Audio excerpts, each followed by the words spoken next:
നിങ്ങൾ എവിടെയെങ്കിലും കണ്ടിട്ടുണ്ടോ ഇതുപോലത്തെ പരിപാടി നടക്കുമ്പോൾ അടിച്ചുകൊണ്ടിരിക്കണം എന്ന് പറഞ്ഞൊരു നേതാവിനെ ഏതെങ്കിലും കാലത്ത് കണ്ടിട്ടുണ്ടോ?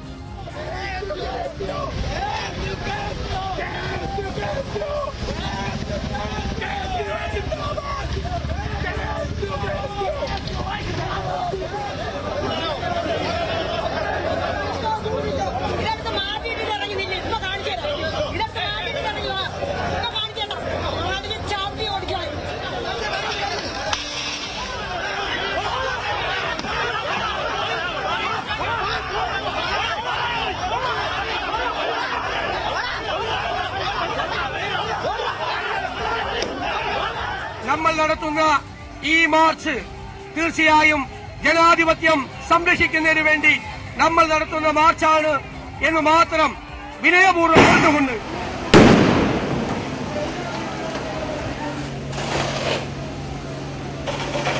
ഇങ്ങനെ ഒരു ഇത് ചെയ്യുന്നത് കേരളത്തിന്റെ ചരിത്രത്തിൽ ഒരുപക്ഷെ ആദ്യത്തെ സംഭവമായിരിക്കും. അതിന്റെ ബഹുമതിയും പിണറായി വിജയൻ ഇരിക്കട്ടെ. ഇന്നും കണ്ടത് യുദ്ധക്കളമായ തലസ്ഥാനം. KPCCയുടെ DGP ഓഫീസ് മാർച്ചിലുണ്ടായത് വൻ സംഘർഷം. നേതാക്കന്മാർ പ്രസംഗിക്കുമ്പോൾ അടുത്ത് വന്നു പൊട്ടുന്ന ടിയർ ഗ്യാസുകൾ. ദേഹാസ്വാസ്ഥ്യമുണ്ടായ നേതാക്കന്മാർ കൂട്ടത്തോടെ ആശുപത്രിയിലേക്ക്. നടത്തിയത് പിണറായി വിജയന്റെ പോലീസ് ഗുണ്ടകളുടെ അതിക്രമമെന്ന് കോൺഗ്രസ് ഒന്നടങ്കം ആവർത്തിക്കുന്നു. ഇതിനിടെ BJP യുവമോർച്ച മാർച്ചുകളിലും കാണുന്നത് തല്ലോട് തല്ല് തന്നെ. കേരളത്തിലെ നിയമവാഴ്ച തകർന്നതിന് ഉത്തരവാദി പിണറായി എന്ന് ഗവർണർ കുറ്റപ്പെടുത്തുമ്പോൾ പോലീസിൽ പൂർണ്ണ വിശ്വാസമെന്ന് പറയുന്ന മുഖ്യമന്ത്രി. ഇതിനെല്ലാം ഇടയിൽ നടക്കുന്നത് നവകേരള സദസ്സിന്റെ സമാപന മണിക്കൂറുകൾ. നവകേരള യാത്രയ്ക്കെതിരെ വീശിയ കരിങ്കൊടിക്ക് തല്ലി തീർക്കുന്നുവെന്ന പരാതികളുടെ പുറത്ത് സമാപനമുണ്ടാകുമ്പോൾ ഒരു ചോദ്യം കൂടി സ്വാഭാവികമായി ബാക്കിയാകുന്നുണ്ട്. എന്തിനു വേണ്ടിയായിരുന്നു നവകേരള സദസ്സിനെതിരെ ഈ കണ്ട പ്രതിഷേധമല്ല? പ്രതിപക്ഷം എന്തിനാണ് പ്രതിഷേധവുമായി മുന്നോട്ട് വന്നത്? ഔദ്യോഗികമായി ഇതിനെതിരെ കുറ്റവിചാരണ സദസ്സ് നടത്തുമെന്ന് പറഞ്ഞവർ എന്തിനാണ് കരിങ്കൊടിയിലേക്കും തെരുവ് പ്രതിഷേധത്തിലേക്കും കടന്നത്? നവകേരള സദസ്സിനെതിരെയോ അതോ സദസ്സ് നടത്തുന്ന ധൂർത്തിനെതിരെയോ? അതുകൂടി വ്യക്തമാക്കി കൊണ്ടുവേണ്ടേ പ്രതിഷേധ അടിച്ചമർത്തലുകൾ ചർച്ച ചെയ്യാൻ? പരിശോധിക്കുന്നു പ്രൈം ഡിബേറ്റ്. സ്വാഗതം.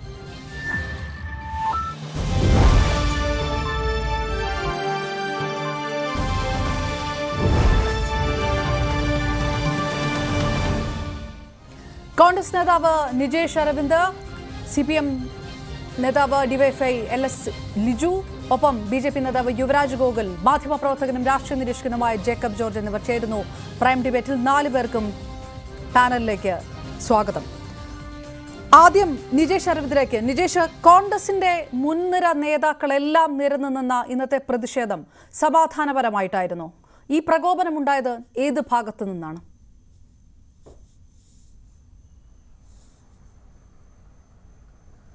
ഇന്ന് പ്രതിപക്ഷ നേതാവ് സംസാരിക്കുന്ന സമയത്ത് തന്നെ ലാത്തിചാർജ് ആരംഭിച്ചു, ടിയർ ഗ്യാസ് പ്രയോഗം നടത്തി. അവിടെ വെച്ച് തന്നെ സാധാരണ രീതിയിലൊരു ഉദ്ഘാടന പ്രസംഗം കഴിഞ്ഞിട്ട് പ്രകോപനം ഉണ്ടാവാറുണ്ട്, അടിക്കാറുണ്ട്. ഞങ്ങളെ സംബന്ധിച്ചിടത്തോളം ഞങ്ങളുടെ പ്രവർത്തകർക്ക് കഴിഞ്ഞ 35 ദിവസമായി കിട്ടുന്ന തല്ല്, പോലീസിന്റെ വകത്തല്ല്, ഗവൺമെന്റിന്റെ വകത്തല്ല്, DYFIക്കാരുടെ വകത്തല്ല്, CITUക്കാരുടെ വകത്തല്ല്, ആ തല്ലിനോടുള്ള പ്രതിഷേധം തന്നെയാണ് ഞങ്ങൾ പ്രകടിപ്പിച്ചത്. പ്രകടിപ്പിക്കാൻ തന്നെയാണ് ഞങ്ങൾ വന്നിരിക്കുന്നത്. അതിന് യാതൊരു സംശയവുമില്ല. ഞങ്ങൾ ആ കാര്യത്തിൽ പുറകോട്ട് പോകാനുമില്ല. പക്ഷേ നേരത്തെ യൂത്ത് കോൺഗ്രസിന്റെ പ്രതിഷേധ സമരത്തിൽ 2.5 മണിക്കൂർ പിടിച്ചു നിന്ന കേരള പോലീസ് ഇന്ന് സമരം തുടങ്ങുന്ന സമയത്ത് തന്നെ അടിക്കാൻ ആരംഭിച്ചു, എറിയാൻ ആരംഭിച്ചു. അപ്പൊ പോലീസ് വളരെ ആസൂത്രിതമായിട്ടാണ് ഇന്ന് അടിക്കണം എന്ന് തീരുമാനിച്ചു വന്നത്. ആ അടിയാണ് സംഭവിച്ചത്. അതിന് ഞങ്ങൾക്ക് പങ്കാളിത്തമില്ല. ഞങ്ങൾ അടികൊണ്ടിട്ടുണ്ട്, ഞങ്ങളുടെ നേതാക്കന്മാർക്ക് പരിക്ക് പറ്റിയിട്ടുണ്ട്. അത് ഞങ്ങൾ അത് ഏറ്റെടുക്കുന്നു.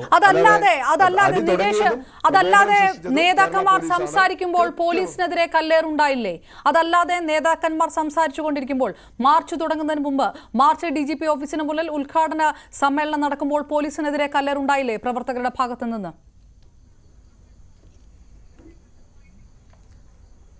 നിങ്ങളുടെ വിഷ്വൽ എടുത്ത് പരിശോധിച്ച് നോക്കൂ. ഞങ്ങൾ കണ്ടെടുത്തോളം ഞങ്ങളുടെ നേതാക്കന്മാർ പ്രസംഗിക്കുമ്പോഴാണ് പോലീസിന്റെ ഭാഗത്ത് അടിയുണ്ടായത്. ഒരു മുന്നറിയിപ്പുമില്ലാതെ ജലപീരങ്കി പ്രയോഗിച്ചത്. ശ്രീ VD സതീശൻ പ്രസംഗിച്ചുകൊണ്ടിരിക്കുമ്പോൾ ജലപീരങ്കിയാണ് ഞങ്ങൾ വിഷ്വൽസിൽ കണ്ടത്. നിങ്ങൾക്ക് അല്ലാതെ നിങ്ങൾക്ക് പറയാം. ഓക്കെ, നമുക്ക് ആ വിഷ്വൽ ഒന്ന് കണ്ടിട്ട് തിരികെ വരാം. നിജേഷ്, ആ വിഷ്വൽ ഒന്ന് പ്ലേ ചെയ്യണം PCR.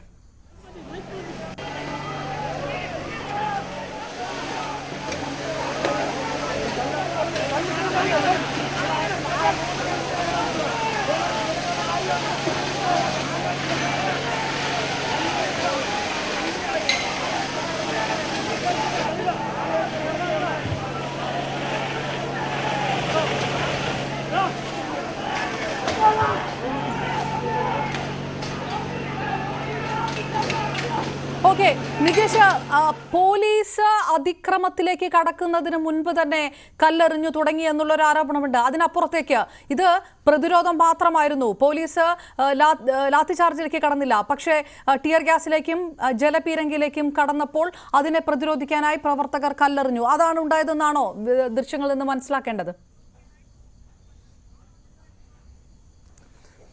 അല്ല, ഒരു കാര്യത്തിൽ ഞങ്ങൾ വളരെ വ്യക്തമായിട്ട് പറയാം. ഞങ്ങളുടെ സമരം കഴിഞ്ഞ കുറെ ദിവസങ്ങളായി സഹിച്ചതിന് ശേഷമുള്ള സമരമാണ്. ആ സമരം പൂർണ്ണമായി സമാധാനപരമാണ് എന്ന് അവകാശപ്പെടാൻ ഞങ്ങൾ തീർത്തു തന്നെ പറയാം. കാരണം കേരളത്തിലെ കല്യാശ്ശേരിയിൽ വെച്ച് ആരംഭിച്ച തല്ല്, ആ തല്ല് ആവർത്തിച്ചുകൊണ്ടേയിരിക്കുന്നു. ഇന്നലെ ചാലക്കുടിയിൽ വെച്ച് പോലീസ് സ്റ്റേഷന്റെ പോലീസ് വണ്ടിയുടെ മുകളിൽ നൃത്തം ചെയ്ത നിതിൻ പുല്ലനെ പിടിച്ചു വലിച്ചു കൊണ്ടുപോയി. പോലീസ് സ്റ്റേഷൻ അകത്ത് വെച്ച് ഞങ്ങളെ പ്രവർത്തകരെ തല്ലി. പോലീസ് സ്റ്റേഷൻ അകത്ത് വെച്ച് അവിടെയുള്ള CCTV ഉണ്ട്, എല്ലാം ഉണ്ട്. എന്നിട്ടും കണ്ടാലറിയാവുന്ന ആളുകളുടെ പേരിൽ കേസ്. ഇന്ന് നിള എന്ന് പറയുന്ന KSUകാരിയുടെ പേരിൽ കേസ്. അവരുടെ പരാതിക്കാരി ഇതുവരെ ഒരു ആശുപത്രിയിൽ പോയതായി കണ്ടിട്ടില്ല. ഗവൺമെന്റ് വക തല്ല്. ഇങ്ങനെ വണ്ടിപ്പെരിയാറിൽ 6 വയസ്സുകാരി പെൺകുട്ടിയെ പീഡിപ്പിച്ച കേസിൽ പ്രതിക്കെതിരെ സമരം ചെയ്തതിന് DYFIക്കാരന്റെ വകത്തല്ല്. ഇന്നലെ ആറ്റിങ്ങലിൽ യൂത്ത് കോൺഗ്രസ്സുകാരന്റെ വീടക്രമം.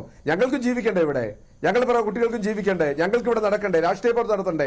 അതുകൊണ്ട് ഞങ്ങളെ സംബന്ധിച്ച് ഞങ്ങൾ നിയമം കയ്യിലെടുക്കുമെന്ന് പറയുന്നില്ല, പക്ഷെ പ്രതിരോധം തീർക്കാതെ കേരളത്തിൽ മുന്നോട്ട് പോകാൻ കഴിയില്ല എന്ന സാഹചര്യം വന്നിട്ടുണ്ട്.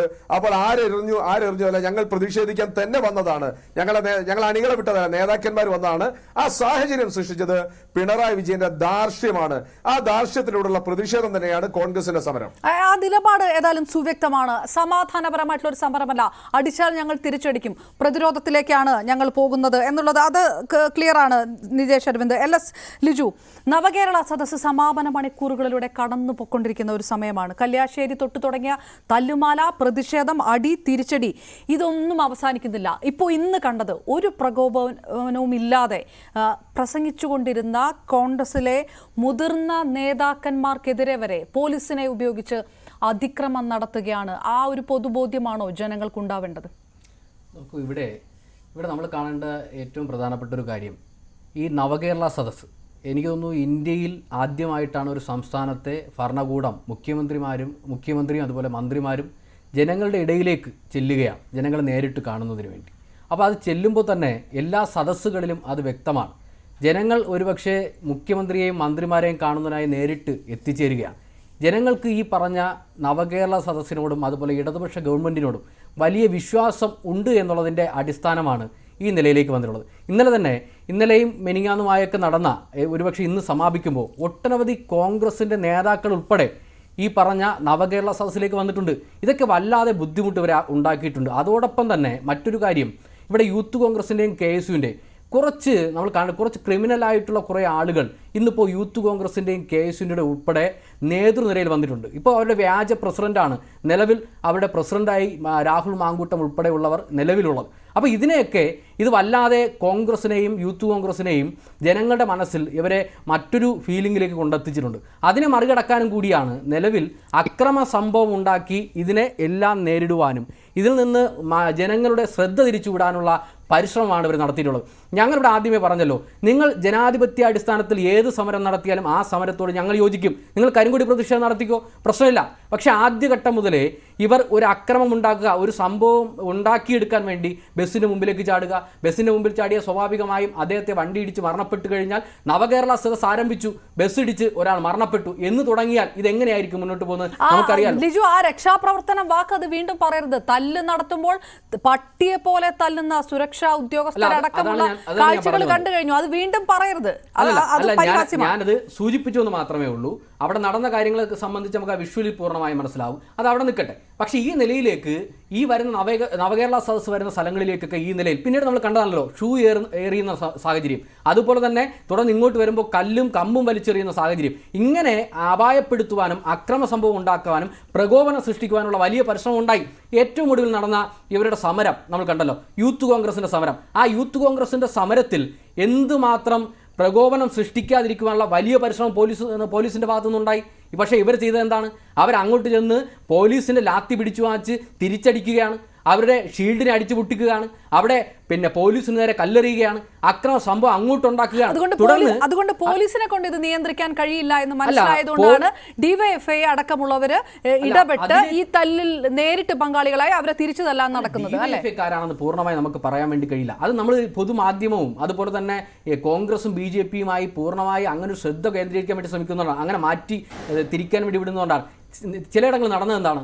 നിലവിൽ മുഖ്യമന്ത്രിയെയും മന്ത്രിമാരെയും കാണുന്നതിന് വേണ്ടി നമുക്കറിയാം, ഇതുവരെ കേരളത്തിലെ മുഖ്യമന്ത്രി ആയാലും മന്ത്രിമാരായാലും സെക്രട്ടേറിയറ്റും അല്ലെങ്കിൽ പൊതുയിടങ്ങളിൽ വരുന്നത് കുറവ്, സെക്രട്ടേറിയറ്റിനകത്താണ് ഇരിക്കാറുള്ളത്. പക്ഷെ നമ്മുടെ മുഖ്യമന്ത്രിയും മന്ത്രിമാരും നമ്മുടെയൊക്കെ പ്രദേശങ്ങളിലൂടെ, നമ്മുടെയൊക്കെ പ്രാദേശിക സ്ഥലങ്ങളിലൂടെ വാഹനത്തിലൂടെ കടന്നു പോവുകയാണ്. അവിടെ ആ പ്രയോഗം നന്നായി. അതായത് അതേപോലെ പ്രാധാന്യമുള്ള മുൻ മന്ത്രിമാരായിട്ടുള്ള പ്രധാനപ്പെട്ട നേതാക്കൾ, പ്രതിപക്ഷത്തുള്ള പ്രധാനപ്പെട്ട നേതാക്കൾ, ക്യാബിനറ്റ് റാങ്കുള്ള നേതാക്കൾ, MP-മാരടക്കമുള്ളവരാണ് ഇന്ന് പ്രതിഷേധമായി അവിടെ ഉണ്ടായിരുന്നത്. അല്ല, ഞാൻ ഇന്നത്തെ ആ ഒരു വിഷയത്തിലേക്ക് വരൂ.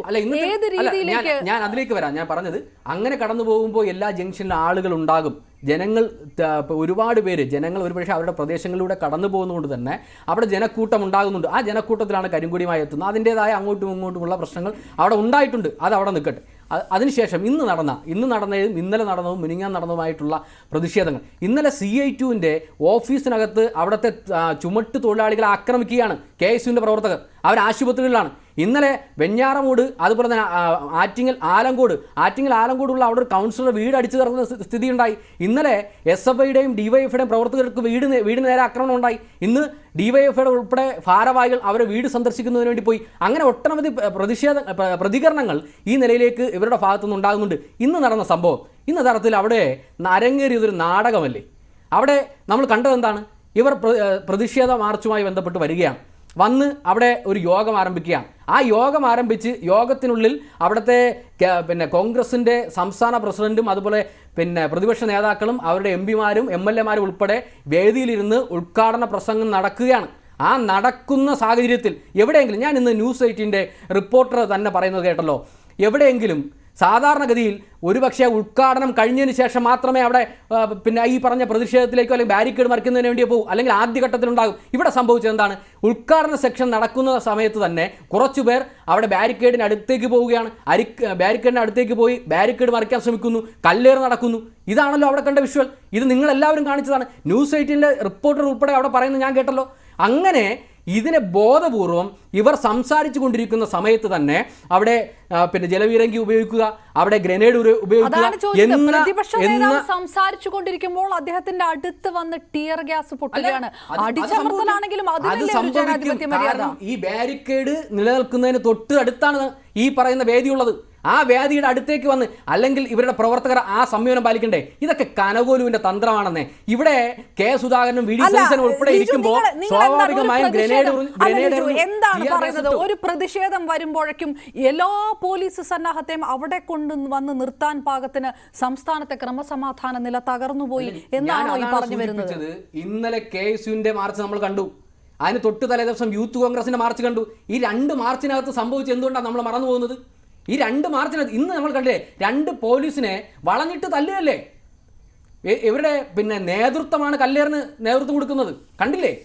ഇവിടെ എവിടെയെങ്കിലും, ഞങ്ങൾ ഇപ്പോഴും പറയാം, എവിടെ അക്രമ സംഭവം ഉണ്ടായെങ്കിലും ഞങ്ങളുടെ മുഖ്യമന്ത്രി ആയാലും ഞങ്ങളുടെ നേതൃത്വമായാലും തള്ളിപ്പറയുകയും അത് അങ്ങനെ ഉണ്ടാകാൻ പാടില്ല എന്ന് പറയുകയാണ്. പക്ഷെ ഇവിടെ എവിടെയെങ്കിലും പ്രതിപക്ഷ നേതാവോ അല്ലെങ്കിൽ മുഖ്യമന്ത്രി ഒന്ന് പറയുകയും പോലീസ് മറ്റൊന്ന് ചെയ്യുകയും ചെയ്തിട്ട് എന്ത് കാര്യം? അല്ല, പോലീസിന് നേരെ അക്രമ സംഭവം ഉണ്ടാകുമ്പോൾ പോലീസ് എത്രത്തോളം സംയമനം പാലിക്കാൻ വേണ്ടി കഴിയും? നമ്മൾ ഇന്നല്ലല്ലോ സമരം കണ്ടിട്ടുള്ളത്. ഇതിനു മുമ്പ് സമരം നടന്നിട്ടുണ്ടല്ലോ. ഇതിനു മുമ്പ് ഒട്ടനവധി സമരം നടന്നിട്ടുണ്ടല്ലോ. ആ സമരത്തിൽ എന്തെല്ലാം വിഷയങ്ങൾ ഉണ്ടായിട്ടുണ്ട്? ലാത്തി ഒടിയുന്നവരെ അടിച്ചിട്ടുണ്ടല്ലോ SFIയുടെ സഖാക്കളെ, ഇല്ലേ? അപ്പം അതൊന്നും കാണണ്ടേ? ഇലക്ട്രിക് സ്റ്റിക്ക് കൊണ്ട് അടിച്ചിട്ടുണ്ടല്ലോ. എന്തെല്ലാം ഉണ്ടായിട്ടുണ്ട്. ഓക്കെ, ഞാൻ തിരികെ നിജേഷിലേക്ക്. നിജേഷ്, 2-3 വിഷയങ്ങളുണ്ട്. അടി എന്നൊരു നേതാവ് പറഞ്ഞുകൊണ്ടിരിക്കുകയാണ്. താൻ പറയുന്നത് സംയമനം എന്നാണ്. അതാണ് മുഖ്യമന്ത്രി പറഞ്ഞത്. അടിക്കൂ എന്നൊരു നേതാവ് പറഞ്ഞുകൊണ്ടിരിക്കുമ്പോൾ അക്രമമല്ലാതെ പിന്നെ എന്താണ് ഉണ്ടാവുക? പോലീസ് എന്താണ് ചെയ്യുക? പോലീസ് പ്രതിരോധിക്കുകയല്ലാതെ എന്താണ് ചെയ്യുക? ഒന്ന്. രണ്ടാമത്തത്, നേതാക്കന്മാർക്കെതിരെ കെ സുധാകരൻ അടക്കമുള്ള നേതാക്കന്മാർക്ക് സുഖമില്ല. അങ്ങനെ ഒരാൾ കല്ലേറിനും അടിപിടിക്കും വരണോ? ഇതാണ് LDF കൺവീനർ ചോദിച്ചത്.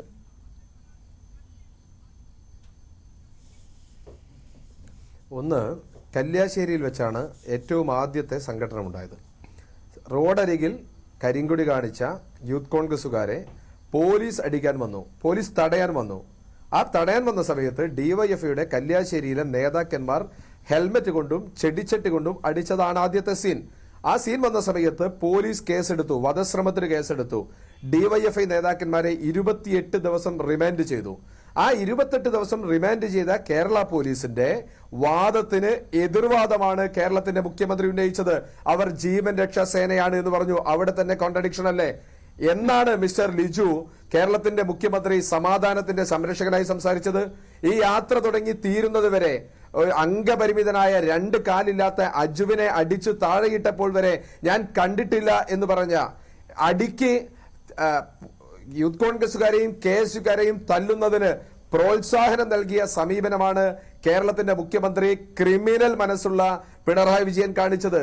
ഈ യാത്രയുടെ നേട്ടം നിങ്ങൾ പറഞ്ഞ ഒരുപാട് കാര്യങ്ങളിലുണ്ട്. സെക്രട്ടേറിയറ്റിന് മാത്രം ഇരുന്ന മന്ത്രിമാരെ കാണാൻ വേണ്ടി ആളുകൾ തടിച്ചുകൂടി. ഞാൻ ലിജുവിനോട് ചോദിക്കുന്നത്, എന്റെ നാട്ടിൽ ഉള്ളിയേരി ഗ്രാമപഞ്ചായത്തിന്റെ വൈസ് പ്രസിഡന്റിന്റെ വോയിസ് മെസ്സേജ് ഏറ്റവും ആദ്യം വന്നു. തൊഴിലുറപ്പ് പദ്ധതി തൊഴിലാളികൾക്ക് പണി തരില്ല, നവകേരള സദസ്സിന് വന്നിട്ടില്ലെങ്കിൽ. അത് എറണാകുളത്ത് ആവർത്തിച്ചു, ആലപ്പുഴയിൽ ആവർത്തിച്ചു. ഈ നാട്ടിലെ പാവപ്പെട്ട ആളുകളെ പേടിപ്പിച്ച് മുമ്പിൽ വന്നിരുത്തിയ ഒരു യാത്ര എന്ന നിലയ്ക്ക് മാത്രമാണ് ഇത് അറിയപ്പെടുന്നത്. 2 ഗതികെട്ടിട്ടാണ് സെക്രട്ടേറിയറ്റിന് മുന്നിൽ വെച്ച് ഒരു ഭാഗത്ത് CITU, DYFI, SFI, CPM, police, മുഖ്യമന്ത്രിയുടെ സുരക്ഷ കൊടുക്കേണ്ട ഗൺമാൻ ഉൾപ്പെടെയുള്ള ആളുകൾ, ആ നാട്ടുപോക്കിരികളായ സന്ദീപും അനിൽകുമാറും വരെ ഇറങ്ങി അടിച്ച് കേരളത്തിന്റെ മനസാക്ഷി വിറങ്ങലിച്ച സമയത്ത് ഞങ്ങൾ ഒരു കടലാസ് പോലും ചുരുട്ടിയേറിയരുത് എന്ന് ഉടനീളം പറഞ്ഞ പ്രതിപക്ഷ നേതാവിന് തിരുത്തി പറയേണ്ടി വന്നു. പരസ്യമായിട്ടാണ് പറഞ്ഞത്, രഹസ്യമായിട്ടല്ല. അടിച്ചാൽ തിരിച്ചടിക്കേണ്ട ഗതികേടിലേക്ക് വന്നു. പിന്നെ സെക്രട്ടേറിയറ്റിന്റെ മുന്നിൽ പോലീസ് ഇല്ലാത്തത് കൊണ്ട്, അല്ലാതെ പോലീസിന് ശൗര്യമില്ലാഞ്ഞിട്ടല്ല.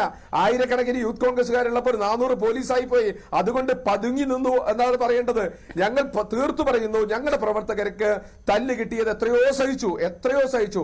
ഇനി സഹിക്കാൻ പറ്റില്ല. അതുകൊണ്ട് തന്നെയാണ് ഞങ്ങൾ സമരമുഖത്തുണ്ട്. കേരളത്തിൽ സമരമുഖത്ത് ഈ ദൂർത്ത് യാത്രക്കെതിരെ, ആഡംബര യാത്രക്കെതിരെ, കേരളത്തിലെ പാവപ്പെട്ടവര് മാവേലി സ്റ്റോറിൽ സാധനമില്ലാത്ത സമയത്ത്, പെൻഷൻ ഇല്ലാത്ത സമയത്ത്, KSRTCക്ക് ശമ്പളമില്ലാത്ത സമയത്ത്, ഉച്ചഭക്ഷണമില്ലാത്ത സമയത്ത്, അങ്കണവാടിയിൽ ഭക്ഷണം എത്താത്ത സമയത്ത്, ഇതൊക്കെയാണ് കേരളത്തിന്റെ പ്രശ്നം. ഈ തല്ല എങ്ങനെ തുടങ്ങി? പ്രതിഷേധം എങ്ങനെ തുടങ്ങി? പ്രതിഷേധം ഏത് വഴിക്കുണ്ടായി? കരിങ്കൊടി പ്രതിഷേധം, നവകേരള സദസ്സിനെതിരെയുള്ള കരിങ്കൊടി പ്രതിഷേധം എന്തുകൊണ്ടുണ്ടായി എന്നുള്ള ആ വിഷയത്തിലേക്ക് കടക്കാം. അതിലേക്ക് ഞാൻ ഈ പറഞ്ഞു വരുന്ന ആ പോയിന്റുകളിലെല്ലാമായിട്ട് നിജേഷിലേക്ക് തന്നെ വരാം. ഞാൻ ശ്രീ ജേക്കബ് ജോർജ് പോകുമ്പോൾ ഒറ്റ കാര്യം ലിജു, 2-3 വിഷയങ്ങളിനകത്ത് പറയുന്ന പ്രസ്താവനകളെല്ലാം കോൺട്രാഡിക്ഷനായി മാറുന്ന കാര്യങ്ങൾ. ജീവൻ രക്ഷാ പ്രവർത്തനം എന്ന് മുഖ്യമന്ത്രി പറയുക, ഡിവൈഎഫ്ഐക്കാരെ റിമാൻഡ് ചെയ്യുന്ന സ്ഥിതിയിലേക്ക് കാര്യങ്ങൾ പോകുക. ഇന്ന് ഏറ്റവും വൈകുന്നേരം ഉണ്ടായിരിക്കുന്ന വിഷയം എന്താണ്? ആലപ്പുഴ ജുഡീഷ്യൽ ഫസ്റ്റ് ക്ലാസ് കോടതി കേസ് എടുക്കാൻ പറഞ്ഞിരിക്കുന്നു. യൂത്ത് കോൺഗ്രസ് പ്രവർത്തകരെ ആലപ്പുഴയിൽ മർദ്ദിച്ച കേസിൽ മുഖ്യമന്ത്രിയുടെ ഗൺമാനെതിരെ കേസെടുക്കും. ഗൺമാനെതിരെ മാത്രമല്ല, കൂടെ നിന്നവർക്ക് എല്ലാമെതിരെ. മർദ്ദന ദൃശ്യം പരിശോധിക്കേണ്ട കാര്യമില്ല. ബസ്സിന് നേരെയുള്ള ആക്രമണം വന്നാൽ അത് തടയേണ്ടത് ഗൺമാന്റെ ചുമതല ആണെന്നല്ലേ മുഖ്യമന്ത്രി പറഞ്ഞത്? അല്ല, ഗൺമാൻ നിൽക്കുന്നത് മുഖ്യമന്ത്രിയുടെ സംരക്ഷണത്തിന് വേണ്ടിയാണ്. അപ്പോൾ അതിനുവേണ്ടി സുരക്ഷത ഒരുക്കുക എന്നുള്ളത് അവരുടെ ഉത്തരവാദിത്തമാണ്. ആ ഉത്തരവാദിത്തം അവർക്ക് നിറവേറ്റേണ്ടതായി വരും. പിന്നെ മറ്റൊന്ന്, ഇവിടെ ഇതൊക്കെ പറയുമ്പോൾ സുധാകരൻ്റെ ഗൺമാൻ നാൽപ്പാടി വാസു എന്ന് പറയുന്ന ആളിനെ 1993 വെടിവെച്ച് കൊലപ്പെടുത്തിയ ചരിത്രം ഈ കേരളത്തിനകത്തുണ്ട്. അതുകൂടി ഓർക്കണം, അതുകൂടി ഓർത്തായിരിക്കണം പറയേണ്ടത്. പിന്നെ ഇവിടെ അത് വരട്ടെ, അത് നമ്മൾ സ്വാഗതം ചെയ്യുകയാണല്ലോ. ഞങ്ങൾ അതിനകത്ത് എവിടെയെങ്കിലും അത്തരം കാര്യങ്ങളെ ഞങ്ങൾ സ്വാഗതം ചെയ്യുകയാണ്. അതിനൊന്നും ഞങ്ങൾ തള്ളി പറയുന്നില്ല. അതൊക്കെ ഞങ്ങൾ മറ്റൊന്ന്, നേരത്തെ ഞങ്ങൾ സൂചിപ്പിച്ചു, ഞങ്ങൾ ആദ്യഘട്ടം മുതലേ ഇത്തരം കാര്യങ്ങളെ എതിർക്കുന്നവരാണ്. ഞങ്ങൾ അത്ര സംഭവങ്ങൾ ഉണ്ടാകാൻ പാടില്ല എന്ന് കരുതുന്നവരാണ്. പിന്നെ ഇവിടെ നേരത്തെ കോൺഗ്രസിൻ്റെ പ്രതിനിധി ബഹുമാനപ്പെട്ട നിജേഷ് ഇവിടെ സൂചിപ്പിച്ചൊരു കാര്യം, ഇവിടെ പൈസ കൊടുത്തും അല്ലെങ്കിൽ ഭീഷണിപ്പെടുത്തിയുമാണ് നവകേരള സദസ്സിലേക്ക് ആളുകളെ പങ്കെടുപ്പിക്കുന്നത്. എന്ത് തെറ്റായ ധാരണയാണ് പറയുന്നത്? ഒരു തെറ്റായ പ്രചരണമല്ലേ ഇതിൻ്റെ ഭാഗമായി അവർ ഇറക്കുന്നത്? എവിടെയാണ് ആരെങ്കിലും ഇവിടെ ഒട്ടനവധി മാധ്യമങ്ങളുണ്ടല്ലോ, ആ മാധ്യമങ്ങൾ ഇവിടുത്തെ ജനസദസ്സിലേക്ക് വരുന്ന നവകേരള സദസ്സിലേക്ക് പങ്കെടുക്കുന്ന ആളുകളുടെ മുമ്പിലേക്ക് മയക്കുമായി ചെന്നല്ലോ. എവിടെയെങ്കിലും ഒരാളെങ്കിലും എന്നെ ഭീഷണിപ്പെടുത്തിയാണ് ഞങ്ങളെ ഈ നവകേരള സദസ്സിലേക്ക് കൊണ്ടുവന്നതെന്ന് എവിടെയെങ്കിലും പറഞ്ഞിട്ടുണ്ടോ? ഇല്ലല്ലോ. അങ്ങനെ എന്തെങ്കിലും പറഞ്ഞു പോകാം, പറഞ്ഞ് ജനങ്ങളുടെ മനസ്സിലേക്ക് ഇത് കൊണ്ടെത്തിക്കാം എന്ന് ശ്രമിച്ചാൽ അതൊന്നും വിജയകരമാകില്ല. അതുകൊണ്ടാണ് ഈ സമാപന കാലഘട്ടത്തിൽ സമാപനത്തിലേക്ക് എത്തുമ്പോൾ വലിയ പങ്കാളിത്തം 10,000-ങ്ങളാണ് വരുന്നത്. നിങ്ങളുടെ ഉൾപ്പെടെയുള്ള നേതൃത്വം വരുന്നുണ്ട്. നിങ്ങളുടെ ഒരു കുറ്റവിചാരണ സദസ്സ് നടത്തിയല്ലോ, എന്താ അവസ്ഥ? യഥാർത്ഥത്തിൽ നിങ്ങൾ കുറ്റവിചാരണ സദസ്സ് നടത്തുമ്പോൾ ആ കുറ്റവിചാരണ സദസ്സിനകത്തേക്ക് ആദ്യം നിങ്ങളുടെ കോൺഗ്രസിൻ്റെ സംസ്ഥാന പ്രസിഡന്റ് കെ സുധാകരനെ കൊണ്ടു നിർത്തിയിട്ട് ഇവിടെ അദ്ദേഹം കേന്ദ്ര ഗവൺമെൻറ്റിനെതിരെയും RSSനെതിരെയും എന്ത് നിലപാട് സ്വീകരിക്കുന്നുവെന്ന് ആദ്യം അദ്ദേഹത്തെയാണ് നിങ്ങൾ കുറ്റവിചാരണ നടത്തേണ്ടത്. ഇവിടെ ഞങ്ങൾ കണ്ടു കണ്ണൂരിന്റെ സിംഹം എന്നുള്ള നിലയിലേക്ക് വന്ന് ഇപ്പോൾ നനഞ്ഞ കോഴിയെ പോലെ പോകുന്ന അവസ്ഥയാണ്. ഇന്നുണ്ടായ വിഷയം കൂടി എടുക്കുമ്പോൾ ഞാൻ ശ്രീ ജേക്കബ് ജോർജിലേക്ക് വരുന്നതിന് മുമ്പ് നിജേഷ് എന്തായിരുന്നു പറഞ്ഞു വന്നത്? അല്ല, കാലങ്ങളായി CPM പറഞ്ഞ ഒരു വാക്ക് ഇന്ന് ലിജു തിരുത്തി പറഞ്ഞതിൽ വലിയ സന്തോഷമുണ്ട്. നാൽപ്പാടി വാസുവിനെ കൊന്നത് സുധാകരനാണ് എന്ന് കേരളത്തിലെ പിണറായി മുതൽ എല്ലാവരും പറഞ്ഞു. ഇന്ന് CPMന്റെ പ്രതിനിധി മാറ്റി പറഞ്ഞു ഗൺമാനാണ് വെടിവെച്ചത് എന്ന്. ആ സത്യം പറഞ്ഞതിൽ വലിയ സന്തോഷമുണ്ട്.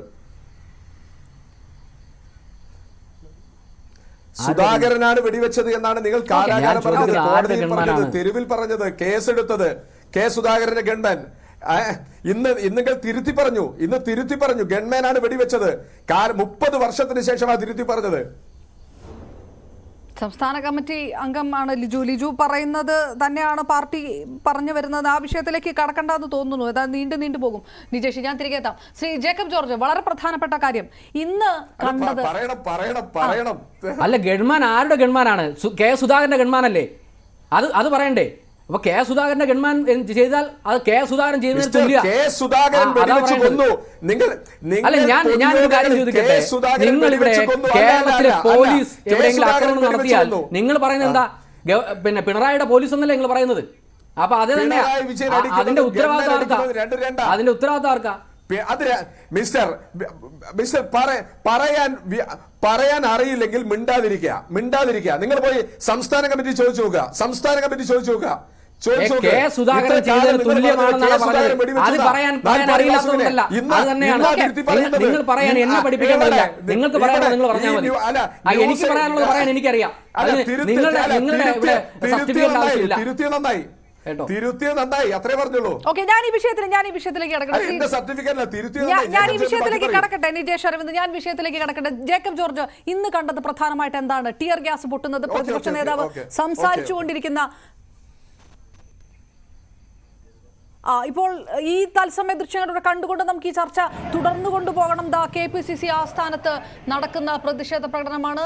നവകേരള സദസ്സിന്റെ സമാപന മണിക്കൂറുകളെത്തുമ്പോൾ അവിടെ നിന്നുള്ള തത്സമയ ദൃശ്യങ്ങൾ കൂടി കാണുമ്പോൾ പ്രതിഷേധം തുടരും.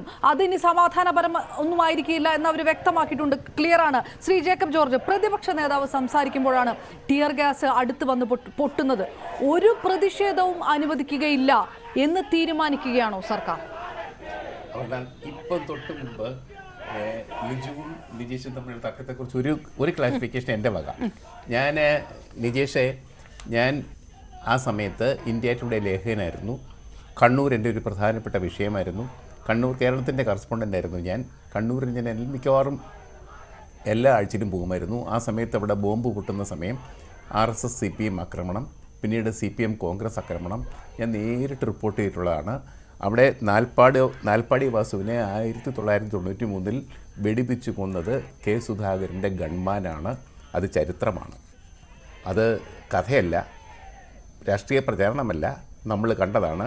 ആ സമയത്താണ് കണ്ണൂരിലെ സേവറി ഹോട്ടലിലേക്ക് ബോംബാക്രമണം നടത്തിയത്. ആ ബോംബൊക്കെയും ഞാൻ അത് ഉണ്ടാക്കുന്നത് വരെ ഞാൻ കണ്ടിട്ടുണ്ട്. ആ ബോംബുകൾ ഉണ്ടാക്കുന്നത് വരെ ഞാൻ കണ്ടിട്ടുണ്ട്.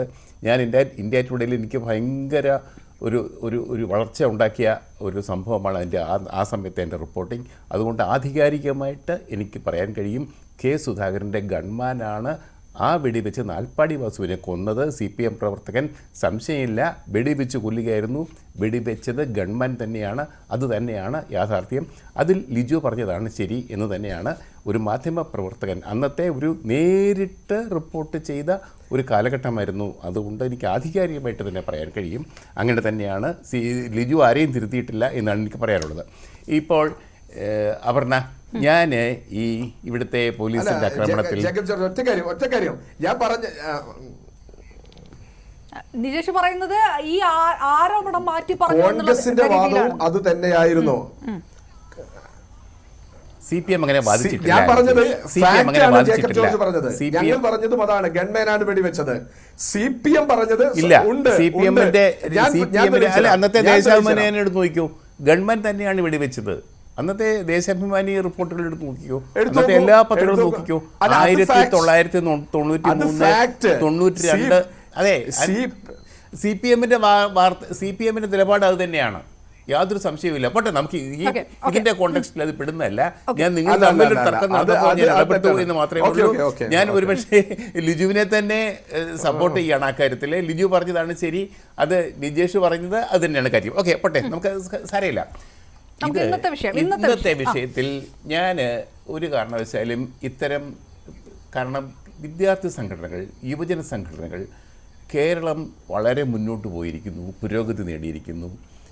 ഇത് പോലീസുമായിട്ട് അടിയുണ്ടാക്കേണ്ട ഒരു സാഹചര്യം അത് കേരളത്തിലില്ല. അങ്ങനത്തെ ഒരു ഗുരുതരമായ സാഹചര്യം കേരളത്തിലില്ല. അതിൻ്റെ ആവശ്യമില്ല. പ്രചാരണത്തിന് ഇപ്പോൾ അപർണ ഇതാ ഈ ഒരു മണിക്കൂർ നിജേഷെ, കോൺഗ്രസ് നേതാവായ നിജേഷിന് മുമ്പിൽ CPM DYFI നേതാവായ ലിജുവിന് മുമ്പിൽ തുറന്നു വെച്ചിരിക്കുകയാണ്. ക്യാമറ നിങ്ങളുടെ മുമ്പിൽ ഇരിക്കുകയാണ്. നിങ്ങൾക്ക് പറയാം, മാലോകർ കേൾക്കുന്നുണ്ടല്ലോ. അതാണ് പ്രചാരണം. VD സതീശൻ ഒരു മൈക്കിന് മുമ്പിൽ ഇരുന്ന് വർത്തമാനം പറഞ്ഞാൽ റിപ്പോർട്ട് ചെയ്യാൻ ക്യാമറകൾ എത്രയോ വരും, പത്രക്കാർ എത്രയോ പേര് വരും. അതാണ് കേരള. ഇവിടെ ഒരു നമുക്ക് വടിയെടുത്ത് പോലീസിനെ ആക്രമിക്കേണ്ട കാര്യമില്ല, പോലീസിൻ്റെ അടികൊള്ളേണ്ട കാര്യമില്ല. അതൊക്കെ പണ്ടായിരുന്നു. ഒരു കാര്യമുണ്ട്, KSU ആണെങ്കിലും SFI ആണെങ്കിലും യൂത്ത് കോൺഗ്രസ് ആണെങ്കിലും DYFI ആണെങ്കിലും കേരളത്തിൽ രാഷ്ട്രീയ പ്രസ്ഥാനം, കോൺഗ്രസ് പ്രസ്ഥാനവും കമ്മ്യൂണിസ്റ്റ് പ്രസ്ഥാനവും ഒക്കെ വളർന്നു വന്ന വലിയ വലിയ സമരങ്ങളിലൂടെയാണ്.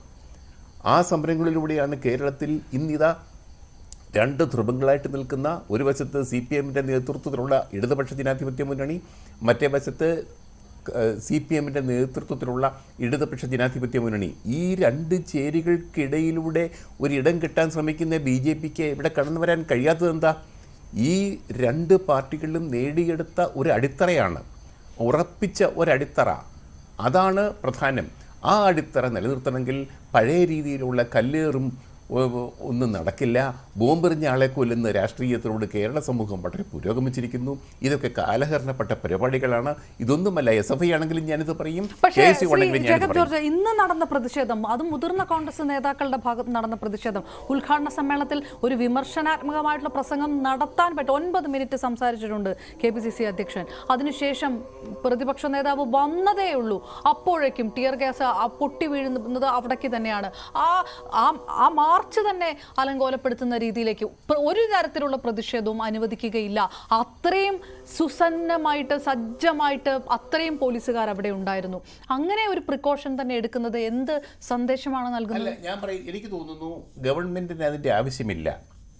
പോലീസ് ഒരു ഹൈ ഹാൻഡഡ്നെസ് കാണിച്ചിട്ടുണ്ടെങ്കിൽ, പോലീസ് അത് ഉദ്ദേശിച്ചതിൽ കൂടുതൽ അത്യുത്സാഹം കാണിച്ചിട്ടുണ്ടെങ്കിൽ തീർച്ചയായും അവരുടെ ഭാഗത്ത് തെറ്റുണ്ട്. ഇതൊന്നും ജനാധിപത്യത്തിന് ഭൂഷണമല്ല. കേരളം പോലെയുള്ള ഉയർന്ന സംസ്കാരമുള്ള ഒരു ജനതയ്ക്ക് ചേർന്നതല്ല. ഈ പോലീസിൻ്റെ നടപടിയും വിദ്യാർത്ഥി സംഘടനകൾ ഏതുമാവട്ടെ അവരുടെ ആക്രമണോത്സുക സമരവും എന്ന് മാത്രമേ എനിക്കൊരു പൊതു സ്റ്റേറ്റ്മെന്റ് എനിക്ക് പറയാനുള്ളൂ. ഓക്കെ, ഞാൻ തിരികെ എത്താം. ശ്രീ യുവരാജ് ഗോകുൽ, BJP നേതാവ് കൂടി നമുക്കൊപ്പം ചേരുന്നു. പോലീസിനെ ആക്രമിക്കുക, അത് പോലീസിനെ തിരിച്ച് ആക്രമിക്കുക, സമരം അക്രമാസക്തമായിട്ട് മുന്നോട്ട് കൊണ്ടുപോവുക, അടി അല്ലെങ്കിൽ തല്ല് നടക്കുമ്പോൾ അത് സമാധാനപരമായിട്ട് നേരിടുക എന്നുള്ളതല്ല, അതേത് രീതിയിലാണ് തിരിച്ചടിക്കുക എന്നുള്ളത് നോക്കുക എന്നുള്ളതാണ് ഈ കഴിഞ്ഞ ദിവസങ്ങളിലെല്ലാം കണ്ടത്. അത് യുവമോർച്ച അതിൽ നിന്ന് വ്യത്യാസപ്പെട്ട് നിൽക്കുന്നൊന്നുമില്ല. നെയ്യാറ്റിൻകരയിലൊക്കെ എന്താണ് സംഭവിച്ചതെന്നെല്ലാം കണ്ടതാണ് കഴിഞ്ഞ ദിവസങ്ങളിൽ. സമാധാനപരമല്ലാതെ കലാപകരമായിട്ടുള്ള ശ്രമങ്ങൾ നടത്തുമ്പോൾ സ്വാഭാവികമായിട്ടും പോലീസിനെ സംബന്ധിച്ചിടത്തോളം സർക്കാരിനെ സംബന്ധിച്ചിടത്തോളം അത് പ്രതിരോധിക്കേണ്ടതായി വരുന്നു എന്നാണ് പറയുന്നത് സർക്കാർ, മുഖ്യമന്ത്രി പോലീസിനെ ന്യായീകരിച്ചുകൊണ്ട്. തീർച്ചയായിട്ടും അപർണ, സമരങ്ങൾ അല്ലെങ്കിൽ എന്ത് തന്നെ ആയിക്കോട്ടെ, അക്രമത്തിൻ്റെ പാതയിലേക്ക് പോകുന്ന സമയത്ത് മറ്റുള്ളവർക്ക് അതിനെ പ്രതിരോധിക്കേണ്ടുന്നതിൻ്റെതായ സാഹചര്യങ്ങളുണ്ടാകും. യുവമോർച്ച ആരെയും തല്ലാൻ വേണ്ടി അങ്ങോട്ട് പോയിട്ടില്ല. കൊല്ലത്തുൾപ്പെടെ കരിങ്കൊടി കാണിക്കുന്ന സമയത്ത്, കരിങ്കൊടി പ്രതിഷേധം നടത്തുന്ന സമയത്ത് ഒരു കൂട്ടം ഡിവൈഎഫ്ഐക്കാർ തല്ലാൻ വേണ്ടിയിട്ട് ഇങ്ങോട്ട് വന്നു. തല്ലാൻ വേണ്ടി വന്നവർക്കാണ് തിരിച്ച് തല്ല് കിട്ടിയതും പോയതും. അതിൻ്റെ തുടർച്ച മാത്രമാണ് യുവമോർച്ചയുടെ സമരങ്ങളിൽ ഈ പറയുന്ന തരത്തിലുള്ള എന്തെങ്കിലും പ്രശ്നങ്ങളുണ്ടെങ്കിൽ കാണുന്നത്. യുവമോർച്ചക്കാരെങ്കിലും ഡിവൈഎഫ്ഐക്കാരെ അന്വേഷിച്ച് അവരുടെ പുറകെ പോയോ, നിങ്ങളെ ഞങ്ങൾ തല്ലാൻ വരികയാണെന്ന് പറഞ്ഞാൽ, അല്ലെങ്കിൽ യുവമോർച്ചക്കാർ പോയി ഡിവൈഎഫ്ഐക്കാരെയാണോ കരിങ്കൊടി കാണിച്ചത്? അല്ലല്ലോ, കേരളത്തിൻ്റെ മുഖ്യമന്ത്രിയല്ലേ കരിങ്കൊടി കാണിച്ചത്. ഭരണത്തിൻ്റെ കസേരയിലിരിക്കുന്ന വ്യക്തികൾ ആരാണോ അല്ലെങ്കിൽ പാർട്ടികൾ ഏതാണോ അവർക്കെതിരായിട്ട് പ്രതിഷേധമുണ്ടാവുക എന്ന് പറയുന്ന ഒരു ജനാധിപത്യ സമൂഹത്തിൽ സ്വാഭാവികമായ ഒരു പ്രോസസ്സാണ്. ആ പ്രോസസ്സിൻ്റെ ഭാഗമായിട്ടുള്ള സമരങ്ങൾ മാത്രമാണ് യുവമോർച്ച ആയിരുന്നാലും ശരി തന്നെയാണ്, BJP ആയിരുന്നാലും ശരി തന്നെയാണ് ചെയ്യുന്നത്. അതിൻ്റെ ഇടയിലേക്ക് ഞാനൊന്ന് ചോദിക്കട്ടെ അപർണ, നിലവിൽ ഇന്ത്യയിൽ കേന്ദ്ര സർക്കാരിനെതിരായിട്ട് എത്രയോ സമരങ്ങൾ നടക്കുന്നുണ്ട്, എത്രയധികം പ്രതിഷേധങ്ങൾ നടക്കുന്നുണ്ട്. അവിടെയൊക്കെ യുവമോർച്ചക്കാർ വടിയും കൊണ്ട് തല്ലാൻ പോവുകയാണോ? എത്ര പ്രതിപക്ഷ നേതാക്കളെ സമരം ചെയ്തതിൻ്റെ പേരിൽ തല്ലാൻ വേണ്ടിയിട്ട് യുവമോർച്ചക്കാർ പോയി, അല്ലെങ്കിൽ BJPക്കാർ പോയി. ഇന്ന് കേരളത്തിൽ CPM-നുള്ളതിൻ്റെ 10 ഇരട്ടി ശക്തി BJPക്കും യുവമോർച്ചയ്ക്കുമുള്ള സംസ്ഥാനങ്ങൾ ഇന്ത്യയിൽ എത്രയോ ഉണ്ട്. അവിടെ എത്രയിടത്താണ് ആൾക്കാർ ആരെയൊക്കെയാണ് തല്ലാൻ പോകുന്നത്? നിങ്ങൾ കണ്ടിട്ടുണ്ടോ ആരെങ്കിലും തല്ലാൻ പോകുന്നത്? കണ്ടിട്ടില്ലല്ലോ. ഞാൻ ഒരു കാര്യം ചോദിച്ചോട്ടെ, എന്തിനാണ് പ്രതിഷേധം? എന്തിനാണ് നവകേരള സദസ്സിനെതിരെ യുവമോർച്ചയുടെ പ്രതിഷേധം? എന്തിനാണ് ഇങ്ങനെ ഒരു ദൂർത്ത് നടത്തിയിട്ട് ഈ യാത്ര നടത്തുന്നതെന്ന് അപർണയ്ക്കൊന്ന് എക്സ്പ്ലെയിൻ ചെയ്തു തരാമോ? എന്തിനാണ് ഇപ്പോൾ ഈ യാത്ര നടക്കുന്നത് എന്ന് എനിക്കൊന്ന് എക്സ്പ്ലെയിൻ ചെയ്തു തരാമോ? ഇതിൻ്റെ ഔട്ട്കം എന്താണ്? Actually what is the outcome of this? എന്താണ് ഇതിൻ്റെ ഔട്ട്കം? അതും കൂടെ ഒന്ന് പറഞ്ഞു തരുമോ? ഞാൻ കൃത്യമായിട്ട് എക്സ്പ്ലെയിൻ ചെയ്തു തരാം ഇവിടെ ഇപ്പോൾ എന്താണ് നടക്കുന്നതെന്ന്. സാധാരണഗതിയിൽ ഒരു തിരഞ്ഞെടുപ്പ് നടക്കുന്നതിന് മുന്നോടിയായിട്ട് എല്ലാ രാഷ്ട്രീയ പാർട്ടികളും, ഇപ്പോൾ നിലവിൽ കേരളത്തിൻ്റെ സാഹചര്യത്തിൽ കാസർഗോഡ് നിന്ന് തിരുവനന്തപുരത്തേക്ക് ഒരു രാഷ്ട്രീയ പ്രചരണ യാത്ര, അതിന് വാട്ട്സോവർ എന്ത് പേരിട്ടിട്ടായാലും ഒരു യാത്ര നടക്കാറുണ്ട്. ജനരക്ഷായാത്രയെന്നോ അല്ലാന്നുണ്ടെങ്കിൽ ജനാധിപത്യ രക്ഷായാത്രയെന്നോ കേരള വികസന യാത്രയെന്നോ ഒക്കെ പേരിട്ടിട്ട് ഇത്തരം യാത്രകൾ നടത്താറുണ്ട്. അത് രാഷ്ട്രീയ പാർട്ടികൾ അവരുടെ രാഷ്ട്രീയ പാർട്ടികളുടെ പ്രചരണത്തിന് വേണ്ടി നടത്തുന്നതാണ്. പക്ഷേ നിലവിൽ ഇപ്പോൾ നടത്തിക്കൊണ്ടിരിക്കുന്ന ഈ പറയുന്ന സോക്കോൾഡ് കേരള സദസ്സും നവകേരള സദസ്സും അതുപോലെ CPM-ൻ്റെ ഒരു രാഷ്ട്രീയ പ്രചരണ യാത്ര മാത്രമാണ്. പക്ഷേ അത് ജനത്തിൻ്റെ കാശിൽ നടത്തുന്നു, ജനങ്ങളുടെ കാശിൽ നടത്തുന്നു എന്നുള്ളത് മാത്രമാണ് വ്യത്യാസം. മുഖ്യമന്ത്രിയുടെ ആരോഗ്യസ്ഥിതിയിലൊക്കെ ചെറിയ പ്രശ്നങ്ങളുണ്ട്. അദ്ദേഹത്തിന് ഈ പഴയതുപോലെ മറ്റേ ഓപ്പൺ ജീപ്പിലോ അല്ലെങ്കിൽ ഒരു രഥം പോലെ അലങ്കരിച്ച വണ്ടിയിലോ കയറിയെന്ന് കൈവീശി കാണിച്ചു വരാനൊക്കെ ബുദ്ധിമുട്ടുണ്ട്. അപ്പോൾ അദ്ദേഹത്തിന് യാത്ര ചെയ്യാൻ വേണ്ടിയിട്ട് ഒരു 1,10,00,000 രൂപയ്ക്ക് ഒരു ബസ് ഉണ്ടാക്കി, അതിനകത്ത് കറങ്ങുന്ന കസേരയുണ്ടാക്കി, അതിനകത്തൊരു ടോയ്ലറ്റ് സംവിധാനമൊക്കെ സജ്ജീകരിച്ച് അദ്ദേഹത്തിന് ഈ പറയുന്ന 140 മണ്ഡലങ്ങളിലൂടെ കടന്നു വരാൻ പറ്റുന്ന സാഹചര്യത്തിൽ ഒരു സാധനം ക്രിയേറ്റ് ചെയ്യുകയും അതിൻ്റെ പേരിൽ എന്താണ് ഈ ജനങ്ങളുടെ കാശെടുത്തിട്ട് സർക്കാരിൻ്റെ പരിപാടി എന്ന് പറഞ്ഞ് നടത്തുമ്പോൾ CPM-ന് അതിനകത്ത് എന്താണ് പൈസ ചെലവാക്കേണ്ടുന്നതിൻ്റെ ആവശ്യം വരുന്നില്ല. ആ പൈസയുടെ ഒരു ബഹുഭൂരിപക്ഷവും ജനത്തിൻ്റെ കാശിൽ നിന്ന് തന്നെ, സ്റ്റേറ്റിൻ്റെ കാശിൽ നിന്ന് തന്നെ പോകുന്ന അവസ്ഥയാണ് ഉണ്ടാക്കിക്കൊണ്ടിരിക്കുന്നത്. പിന്നെ ഈ ഇലക്ഷന് മുന്നോടിയായിട്ട് ഫണ്ട് റൈസിംഗിന്റെ ഒരു പ്രോസസ്സാണ് നടന്നുകൊണ്ടിരിക്കുന്നത്. സർക്കാരിനല്ലേ യുവരാജ്, അത്തരം പ്രചാരണ പരിപാടികൾ കേന്ദ്ര സർക്കാരിനില്ലേ? കേന്ദ്ര സർക്കാരിന്റെ പദ്ധതി വികസിത് ഭാരത് സങ്കല്പ യാത്ര പോലെ അത്തരം നേട്ടങ്ങൾ സർക്കാരിലേക്ക് അതിന് കുഴപ്പമില്ല. അല്ല, അതിന്റെ കൂടെ പ്രധാനമന്ത്രി പൊയ്ക്കൊണ്ടിരിക്കുകയാണോ? പ്രധാനമന്ത്രി മന്ത്രിമാരും ഇറങ്ങി ഈ പറയുന്ന പോലെ കശ്മീർ മുതൽ കന്യാകുമാരി വരെ എന്നുള്ള യാത്ര പ്രധാനമന്ത്രിയും മന്ത്രിമാരും കൂടി നടത്തിക്കൊണ്ടിരിക്കുകയാണോ? പക്ഷേ പ്രചാരണ പരിപാടികൾക്ക് പ്രചരണ പരിപാടികൾ നടന്നോട്ടെ. സർക്കാരിനെ സംബന്ധിച്ചിടത്തോളം സർക്കാരിന്റെ പ്രചരണ പരിപാടി അത് പ്രചരണ പരിപാടിയാണ് എന്ന് പറഞ്ഞ് നടത്തണം. അല്ലാണ്ട് ജനങ്ങളുടെ മറ്റേ പരാതി വാങ്ങിക്കാൻ വേണ്ടിയിട്ടാണ് ഞങ്ങൾ ഇന്ന ഒരു കാര്യമാണ് നടക്കുന്നത്, കേരളത്തിന്റെ ഒപ്പമാണ് ഇങ്ങനെ പറയുന്നതിനകത്ത് പ്രത്യേകിച്ച് അർത്ഥമൊന്നുമില്ല. ഈ ദൂർത്ത് നമുക്ക് അംഗീകരിച്ചു കൊടുക്കാൻ കഴിയുന്നതല്ല. സ്വാഭാവികമായിട്ടും ഒരു സർക്കാരിനെ സംബന്ധിച്ചിടത്തോളം ആ സർക്കാരിന്റെ വികസന പദ്ധതികളായിക്കൊണ്ട് പോട്ടെ, ആ സർക്കാരിന്റെ മറ്റ് പദ്ധതികളായിക്കൊണ്ട് പോട്ടെ, ജനങ്ങളിലേക്ക് എത്തിക്കുവാൻ വേണ്ടിയിട്ട് പ്രചരണ പരിപാടികൾ എല്ലാ തരത്തിലും ഉണ്ടാകാറുണ്ട്. അതിനകത്ത് ആർക്കും എതിരഭിപ്രായങ്ങളൊന്നുമില്ല. പക്ഷേ ഇപ്പോൾ നിലവിൽ നടത്തിക്കൊണ്ടിരിക്കുന്നത് തീർത്തും രാഷ്ട്രീയ പ്രചരണമാണ് നടത്തിക്കൊണ്ടിരിക്കുന്നത്. ഇവർക്ക് വേണമെന്നുണ്ടെങ്കിൽ CPM-ന്റെ യാത്ര ഒരു സ്ഥലത്ത് നിന്ന് മറ്റൊരു സ്ഥലത്തേക്ക് പോകാം. പിന്നെ ഞാനൊരു കാര്യം ചോദിക്കട്ടെ അപർണ, ശരി, ഞാനൊരു കാര്യം ചോദിക്കട്ടെ. കേന്ദ്ര സർക്കാരിന്റെ ഈ പറയുന്ന വികസിത ഭാരത യാത്ര നടക്കുമ്പോൾ യുവമോർച്ചക്കാർ കുറുവടിയുമായിട്ട് അവിടെ കാവല് നിൽക്കാൻ പോയിരിക്കുകയാണോ? അവിടെ വരുന്ന ആൾക്കാരെ തല്ലാൻ വേണ്ടി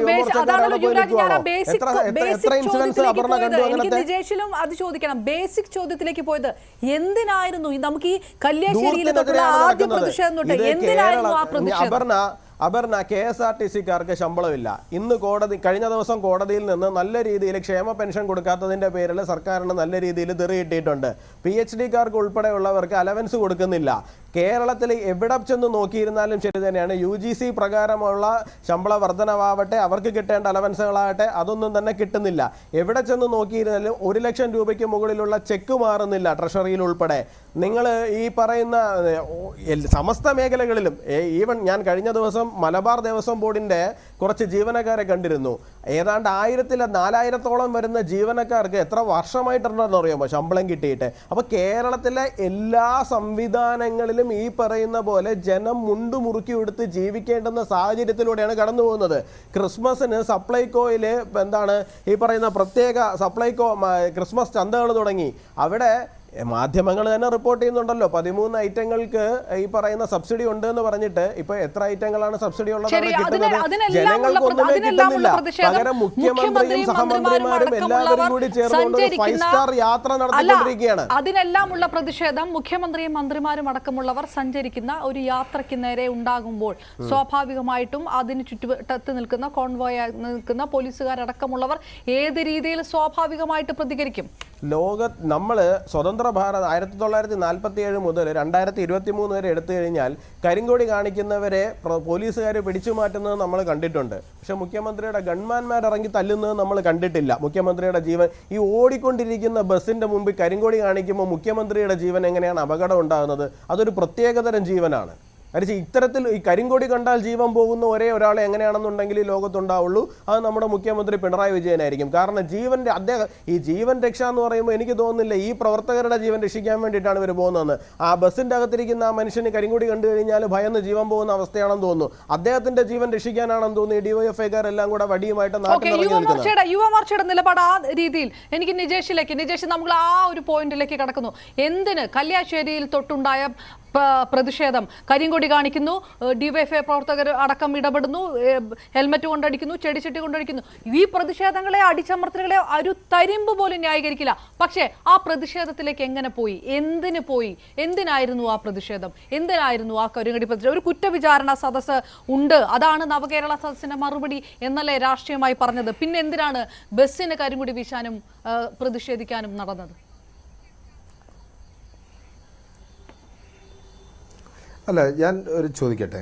കേരളത്തിലെ ഇന്നത്തെ സാഹചര്യത്തിൽ KSRTC-ക്കാരന് ശമ്പളം കൊടുക്കാൻ പണമില്ലാത്ത സമയത്ത് 1.5 കോടി രൂപ ചെലവഴിച്ച് ഒരു ആഡംബര ബസ്സിൽ കേരളത്തിന്റെ മന്ത്രിമാർ സഞ്ചരിക്കുമ്പോൾ പ്രതിഷേധിക്കേണ്ട ഉത്തരവാദിത്വം നമ്മൾക്കില്ലേ? ആ പ്രതിഷേധം സമാധാനപരമായിരുന്നു. ഈ 30 ആളെയും കൂട്ടിയുള്ള യാത്ര, പിറകെ കേരളത്തിന്റെ ഖജനാവിൽ നിന്ന് പൈസ എടുത്ത് മന്ത്രിവാഹനങ്ങൾ അടക്കം 150 വണ്ടികൾ പോവുക, ഭരണ സംവിധാനത്തെ ദുരുപയോഗം ചെയ്തുകൊണ്ട് ആളെ കൂട്ടുക. നേരത്തെ അദ്ദേഹം പറഞ്ഞു തൊഴിലുറപ്പ് പദ്ധതി തൊഴിലാളികളെ ഭീഷണിപ്പെടുത്തി കൊണ്ടുപോവുക, നിർബന്ധിത പണപ്പിരിവ് നടത്തുക, സ്കൂളുകളുടെ മതില് പൊളിക്കുക, സ്കൂൾ ബസ് ഉപയോഗിക്കുക, കുട്ടികളെ പുറത്തിറക്കുക, ടാറ്റ കൊടുപ്പിക്കുക. ഇതൊക്കെ പ്രതിഷേധിക്കേണ്ട ഉത്തരവാദിത്തമില്ലേ? അതിനോടുള്ള പ്രതിഷേധം, പ്രതീകാത്മക പ്രതിഷേധമാണ് കരിങ്കൊടി പ്രകടനം. അതിനോട് അസഹിഷ്ണുത കാണിച്ചു. ആദ്യം പോലീസ് തല്ലിയിട്ടില്ല, പോലീസ് പിടിച്ചു മാറ്റിയതാണ്. കേരളത്തിൽ എത്ര പ്രതിഷേധ സമരങ്ങൾ നടന്നു. എന്നാൽ തല്ലു തുടങ്ങിയത് DYFI-കാരാണ്. അത് മുഖ്യമന്ത്രി പറഞ്ഞിട്ടാണ്, മുഖ്യമന്ത്രിയുടെ ആശീർവാദത്തോടു കൂടിയാണ്, മുഖ്യമന്ത്രിയുടെ പ്രോത്സാഹനത്തോടു കൂടിയാണ്. ആ ജീവൻ രക്ഷാ സേന എന്ന ഒരു പദം വന്നില്ലായിരുന്നുവെങ്കിൽ എത്ര സമാധാനപരമായി ഒരേ സമയത്ത് നവകേരള സദസ്സും കുറ്റവിചാരണ സദസ്സും നടന്നു പോകുമായിരുന്നു. എന്നാൽ ഇതിനെ കലുഷിതമാക്കാൻ വേണ്ടി എന്നോടാരും എതിർക്കാൻ പാടില്ല, എന്നെ ആരും കരിങ്കൊടി കാണിക്കാൻ പാടില്ല എന്ന ഒരു നിലപാട്, അസഹിഷ്ണുതയുടെ നിലപാട് കേരളത്തിന്റെ മുഖ്യമന്ത്രി എടുത്ത സമയത്താണ്. അദ്ദേഹം കോൺഗ്രസുകാരോട് മാത്രമല്ല മാധ്യമങ്ങളോട് എടുത്തിട്ടുണ്ട്, മാധ്യമ പ്രവർത്തകർക്കെതിരെ കേസെടുക്കാൻ നിർദ്ദേശിച്ചിട്ടുണ്ട്, അങ്ങനെ എത്ര പേരോട് കാണിച്ചിട്ടുണ്ട്. അദ്ദേഹത്തിന്റെ അസഹിഷ്ണുതയാണ് യഥാർത്ഥത്തിൽ ഈ യാത്രയെ തന്നെ ഡൈവേർട്ട് ചെയ്തത്. കണ്ണൂർ കഴിഞ്ഞു, കോഴിക്കോട് പടനിലത്ത് യൂത്ത് കോൺഗ്രസിന്റെ നേതാവ് അസീസ് ഉൾപ്പെടെയുള്ള ആളുകളെ ഹെൽമറ്റ് കൊണ്ട് തല്ലി. മലപ്പുറത്ത് തല്ലി, വയനാട് പനമരത്ത് തല്ലി, തൃശ്ശൂരിൽ തല്ലി, പാലക്കാട് തല്ലി, എറണാകുളത്ത് തല്ലിയപ്പോഴാണ് ആദ്യമായി ഞങ്ങൾ പ്രതിരോധത്തിന്റെ ഭാഷയെടുത്തത്. ആലപ്പുഴയിൽ തല്ലിയപ്പോഴാണ് അവസാനം ഗത്യന്തരമില്ലാതെ ഞങ്ങൾ പ്രതിരോധിച്ചത്. കൊല്ലത്താണ് കൊടുത്താൽ കൊല്ലത്തും കിട്ടും എന്ന് പറയുന്ന ഒരു അവസ്ഥയിലേക്ക് ഗതികെട്ടുകൊണ്ട് ഞങ്ങൾക്ക് എത്തേണ്ടി വന്നത്. ആ സമയമാകുമ്പോഴേക്കും പോലീസുകാർ തല്ലാൻ തുടങ്ങി. പ്രത്യേക ആയുധവുമായി ഗൺമാൻമാർ അടുത്ത വണ്ടിയിൽ വന്ന് തല്ലാൻ തുടങ്ങി. കേരളത്തിന് മനസാക്ഷി, നിങ്ങൾ മാധ്യമ പ്രവർത്തകർ തന്നെ പറഞ്ഞു ഇങ്ങനെ ചെയ്യാൻ പാടുണ്ടോ. അതുകൊണ്ട് ഞങ്ങൾ ഗൺമാൻ അനിലിന്റെയും സന്ദീപിന്റെയും വീട്ടിലേക്ക് മാർച്ച് നടത്തേണ്ട അവസ്ഥ വന്നു. ഇങ്ങനെ കലുഷിതമാക്കിയതിന്റെ ഉത്തരവാദിത്വം കേരളത്തിൽ അത്രക്കേറെ പ്രശ്നങ്ങളാണ്. ഇന്നൊരു MLA നിർത്തിപ്പോയി. കാരണം എന്താ, ക്രിസ്മസ് ചന്തയിൽ ചന്ത മാത്രമേ ഉള്ളൂ, സാധനങ്ങളില്ല. മാവേലി സ്റ്റോറിൽ സാധനമില്ല, പെൻഷനില്ല, എന്തൊരു ട്രഷറിയിൽ പണമില്ല, പണം മാറ്റി കൊടുക്കുന്നില്ല, ശമ്പളം കിട്ടാനില്ല. ഈ ഒരു അവസ്ഥ, തൊഴിലില്ല. ഈ ഒരു അവസ്ഥയിൽ പ്രതികരിക്കേണ്ട ഉത്തരവാദിത്വം കേരളത്തിലെ പ്രതിപക്ഷത്തിനില്ലേ? ആ പ്രതിഷേധത്തിനെ ഈ രീതിയിൽ അടിച്ചമർത്തത് ശരിയാണോ? നിങ്ങൾ പറ, അടിച്ചമർത്തത് ശരിയാണോ? ഞങ്ങൾക്കൊരു വഴി തുറന്നു തന്നത്, പ്രതിഷേധത്തിന്റെ വഴി തുറന്നു തന്നത് ഈ മുഖ്യമന്ത്രിയുടെ സമീപനമാണ്. ഇന്നും അദ്ദേഹം തിരുത്താൻ തയ്യാറായിട്ടില്ല. EMS മുതൽ ഇങ്ങോട്ടുള്ള എത്ര മന്ത്രിമാരുടെ കാലഘട്ടത്തിൽ ഇങ്ങനെ ഒരു ജീവൻ രക്ഷാ സേനയാണ് എന്ന് പറഞ്ഞ് കൊണ്ടു നടക്കണ്ടേ?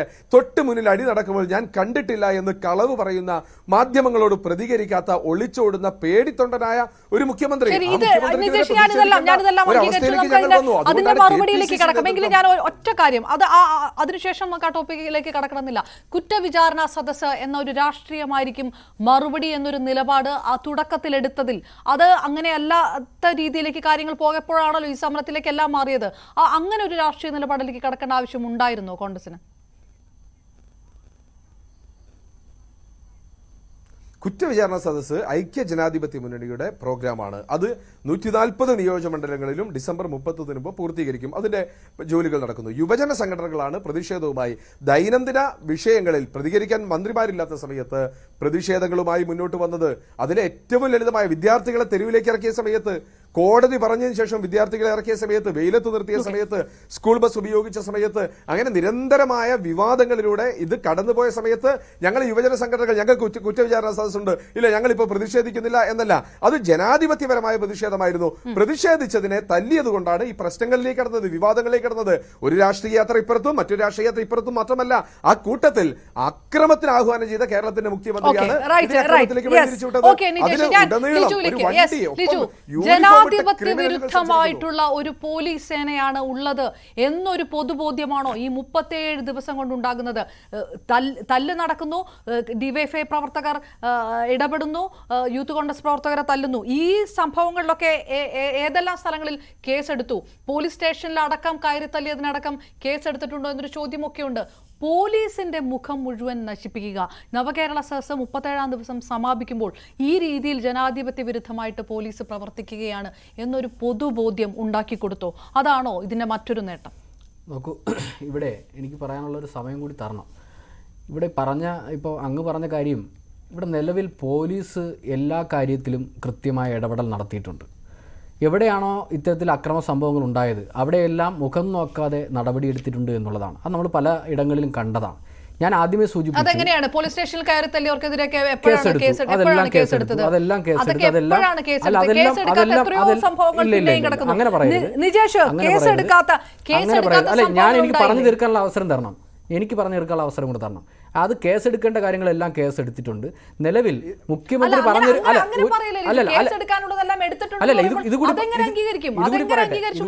ഞാൻ പറഞ്ഞു പൂർത്തീകരിക്കാനുള്ള അവസരം തരണം. നിലവിൽ ഇവിടെ കേരളത്തിലെ മുഖ്യമന്ത്രി ജീവൻ രക്ഷ എന്ന നിലയിൽ അല്ലെങ്കിൽ രക്ഷാപ്രവർത്തന നിലയിലേക്ക് പറയേണ്ട സാഹചര്യം ഉണ്ടായത് ആദ്യഘട്ടത്തിൽ കല്യാശ്ശേരിയിലുണ്ടായ ബസ്സിന് മുമ്പിലേക്ക് ചാടുന്നത് അത് ഒരുപക്ഷെ മുഖ്യമന്ത്രി നേരിൽ കണ്ട കാര്യമായതുകൊണ്ടാണ്. അവരെ രക്ഷപ്പെടുത്തി മാറ്റുക, അതാണ് ആദ്യഘട്ടത്തിൽ മുഖ്യമന്ത്രി പറഞ്ഞത്. അല്ലാതെ ജീവൻ രക്ഷാപ്രവർത്തനത്തിൻ്റെ ഭാഗമായി എല്ലാവരെയും അങ്ങോട്ടും ഇങ്ങോട്ടും ആക്രമിക്കാനുള്ള ഒരു കാരണവശാലും അത്തരത്തിലേക്ക് പോകാൻ വേണ്ടി മുഖ്യമന്ത്രി ഒരു മറുപടിയോ അത്തരത്തിലേക്ക് വർത്തമാനമോ പറഞ്ഞിട്ടില്ല. അത് തെറ്റാണ്. മുഖ്യമന്ത്രി ഒരിടത്തും നിങ്ങൾ വരുന്ന കരിങ്കൂടി കാണിക്കുന്നവരെ തിരിച്ചടിക്കണമെന്നുള്ള നിലയിലേക്ക് ഒരിടത്തും പറഞ്ഞിട്ടില്ല. ഇവിടെ സംഭവിച്ചത് ഞാൻ ആദ്യമേ സൂചിപ്പിച്ചതാണ്. നമ്മുടെയൊക്കെ നാട്ടിൻ പ്രദേശങ്ങളിൽ എനിക്ക് എതിരഭിപ്രായമുണ്ട്. അടിച്ച സംഭവത്തിൽ മർദ്ദന ദൃശ്യം ഒന്നും പരിശോധിക്കേണ്ടതാണ് മുഖ്യമന്ത്രി പറഞ്ഞത്. അതൊക്കെ കോടതി പരിശോധിക്കുന്നുണ്ടല്ലോ. അതൊക്കെ ഇപ്പൊ പരിശോധിക്കുന്നുണ്ടല്ലോ. പരിശോധിക്കേണ്ട എന്താണ് മുഖ്യമന്ത്രി പറഞ്ഞത്? പരിശോധിക്കേണ്ട ആവശ്യമില്ല. ഞാൻ പറഞ്ഞത് അതിൻ്റെ പിന്നെ വിഷ്വലൊക്കെ വെച്ച് കൃത്യമായ പരിശോധനയും കാര്യങ്ങളൊക്കെ നടക്കുന്നു. അതിൻ്റെ പൂർണ്ണമായ രൂപം പിന്നീട് അറിയാൻ വേണ്ടി കഴിയും. അറിഞ്ഞതിന് ശേഷം നമുക്ക് അതിനെക്കുറിച്ച് സംസാരിക്കാം. ഞാനിപ്പോൾ പറഞ്ഞതല്ല. നിലവിൽ പലയിടങ്ങളിലും വലിയ കൂട്ടമുണ്ടായിട്ടുണ്ട്. അത് മനസ്സിലാക്കണം. നമ്മുടെയൊക്കെ പ്രാദേശിക സ്ഥലങ്ങളിലൂടെ ഇത്തരത്തിൽ മുഖ്യമന്ത്രി മന്ത്രിമാരും കടന്നു പോകുമ്പോൾ അവരെ കാണുന്നതിന് വേണ്ടി എല്ലാ പ്രധാനപ്പെട്ട ജംഗ്ഷനുകളിലും വലിയ കൂട്ടം ഉണ്ടായിട്ടുണ്ട്. അതിൽ വോളണ്ടിയർമാരുണ്ട്, ആ വോളണ്ടിയർമാരുണ്ട്, സാധാരണപ്പെട്ട നാട്ടുകാരുണ്ട്. ഇവരെല്ലാവരും ആ നിലയിലേക്കുള്ള പ്രതിരോധം തീർക്കുന്ന സ്ഥിതി ഉണ്ടായി. അതാണ് ഞാൻ നേരത്തെ സൂചിപ്പിച്ചത്. ബസ്സിന്റെ മുമ്പിലേക്ക് കല്യാശ്ശേരിയിൽ നടന്ന സംഭവം കഴിഞ്ഞതിന് ശേഷം ഇവർക്ക് മനസ്സിലായി ബസ്സിന്റെ മുമ്പിലേക്ക് ചാടുക എന്നുള്ളതാണ് ലക്ഷ്യം. ഇവിടെ നിലവിൽ സംഭവിച്ചുകൊണ്ടിരിക്കുന്നത് എന്താണ്? കോൺഗ്രസിന്റെ അല്ലെങ്കിൽ കനകോലു തന്ത്രമായി തന്നെ കാണേണ്ടി വരും. സാധാരണപ്പെട്ട KSUവിന്റെയും പിന്നെ യൂത്ത് കോൺഗ്രസിന്റെയും സാധാരണപ്പെട്ട പ്രവർത്തകരെ ബലിയാടുകളാക്കുന്നതിന് വേണ്ടി ഇവർ ബസ്സിന് മുമ്പിലേക്ക് ചാടാൻ വേണ്ടി പറഞ്ഞു വിടുന്ന സ്ഥിതിയാണ് പലയിടങ്ങളിലും. അവിടെ പിടിച്ചു മാറ്റുന്ന സ്ഥിതിയുണ്ട്, അങ്ങോട്ടും ഇങ്ങോട്ടും തർക്കമുണ്ടായി, തല്ലുണ്ടാകുന്ന സ്ഥിതിയും പലയിടങ്ങളിലും ഉണ്ടായി. അതില്ല എന്ന് പറയുന്നില്ല, അതുണ്ടാകാൻ പാടില്ല എന്നുള്ളത് തന്നെയാണ് അതിനകത്ത് സൂചിപ്പിക്കുന്നത്. മറ്റൊന്ന് ഇവിടെ പറഞ്ഞു വെച്ചു, ബിജെപിയുടെ ഏറ്റവും വലിയ വിഷയം എന്തിന് പരാതി സ്വീകരിക്കുന്നു എന്നുള്ളതാണ്. മുഖ്യമന്ത്രി മന്ത്രിമാർ നേരിട്ടൊന്ന് പരാതി സ്വീകരിക്കുന്നത് എന്തോ തെറ്റാണ്, അതെന്തിനാണ് ചെയ്യുന്നത് എന്നുള്ളതാണ് നമ്മളിവിടെ കാണേണ്ടത്. ഈ നവകേരള സദസ്സ് സംഘടിപ്പിക്കുന്നതിനും അതിൻ്റെ ഗുണകരമായിട്ടുള്ള മുന്നേറ്റവും കണ്ടത് ജനങ്ങൾ അവരുടെ അഭിപ്രായങ്ങൾ പറഞ്ഞു തുടങ്ങിയപ്പോഴാണ്. നവകേരള സദസ്സ് എല്ലാ ദിവസവും രാവിലെ പ്രഭാത യോഗം നടത്തുകയാണ്. ആ പ്രഭാത യോഗത്തിനകത്ത് പങ്കെടുക്കുന്നത് വിദ്യാർത്ഥികളുണ്ട്, യുവാക്കളുണ്ട്, യുവതികളുണ്ട്, കർഷകരുണ്ട്, കർഷക തൊഴിലാളികളുണ്ട്, മത്സ്യത്തൊഴിലാളികളുണ്ട്.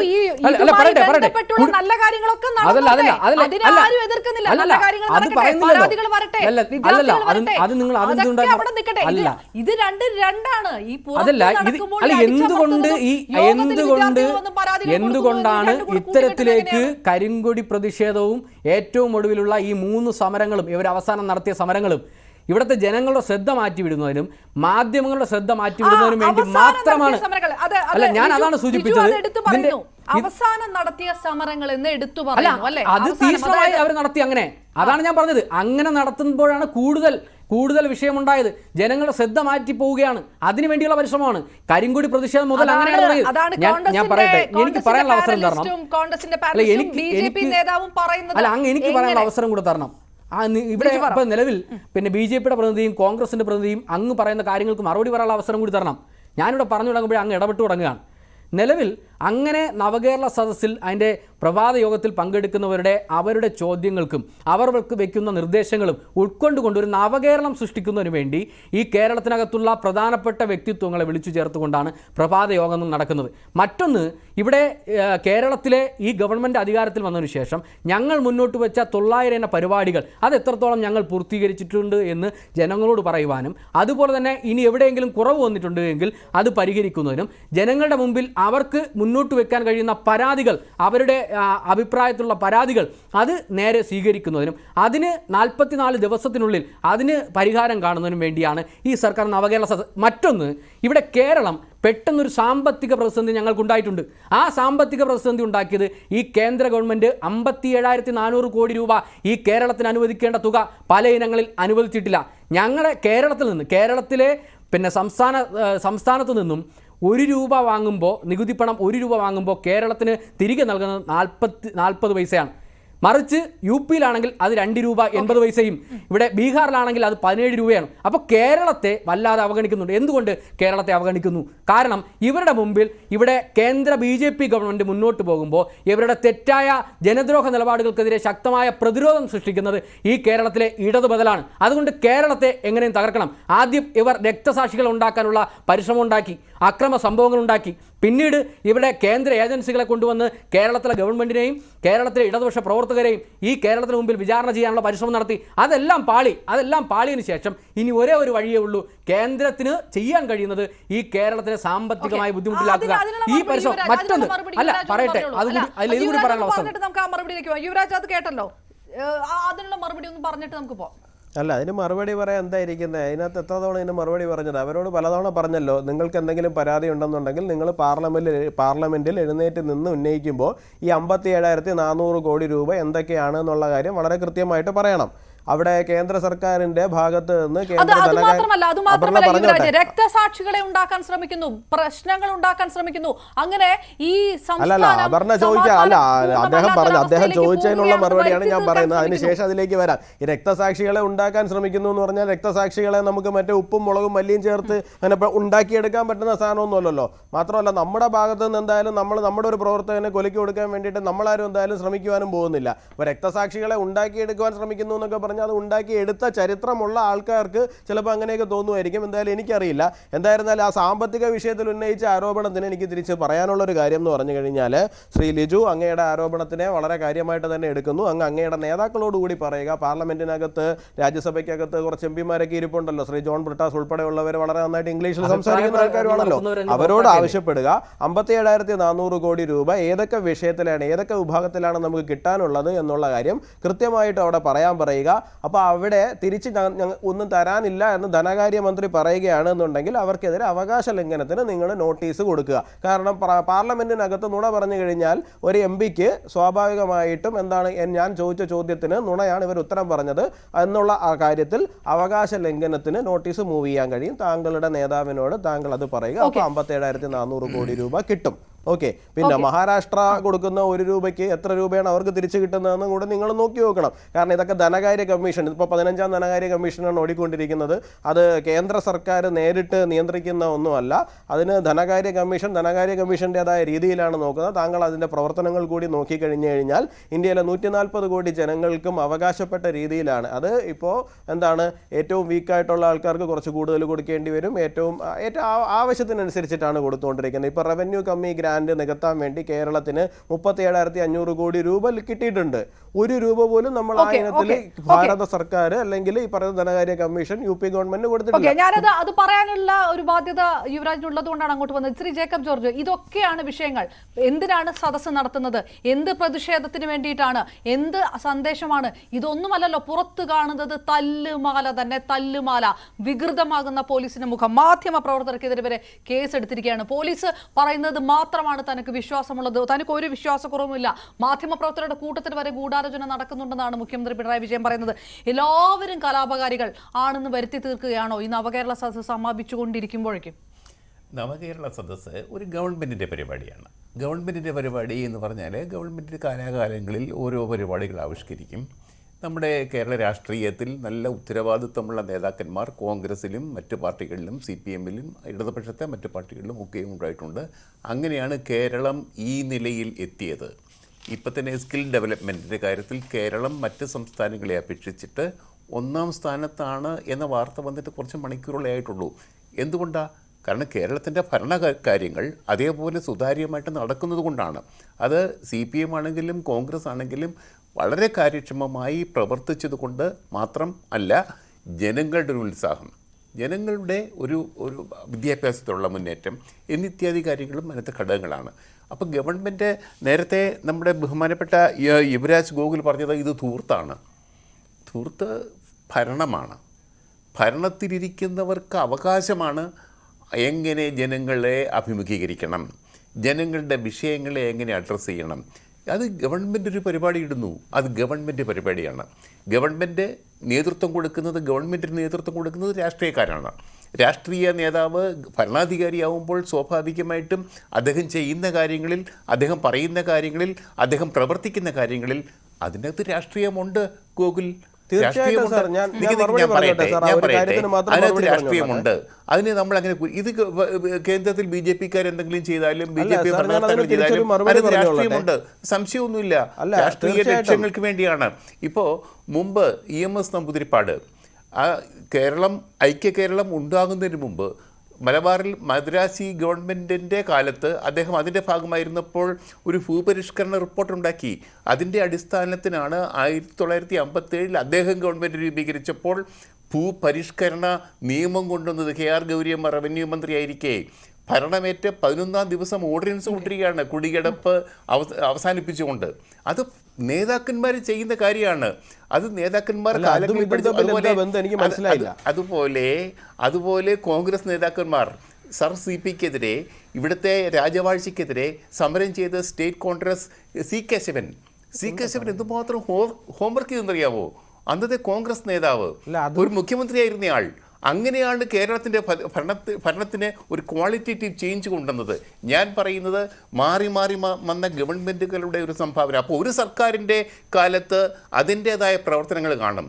അങ്ങനെ ഒരു പ്രവർത്തനം കാണുമ്പോഴത്തേക്ക് പ്രതിപക്ഷത്തിരിക്കുന്നവർ കരിങ്കൊടി കാണിച്ചും ഷൂസ് എറിഞ്ഞും അതിനെ അലങ്കോലപ്പെടുത്തുകയല്ല വേണ്ടത്.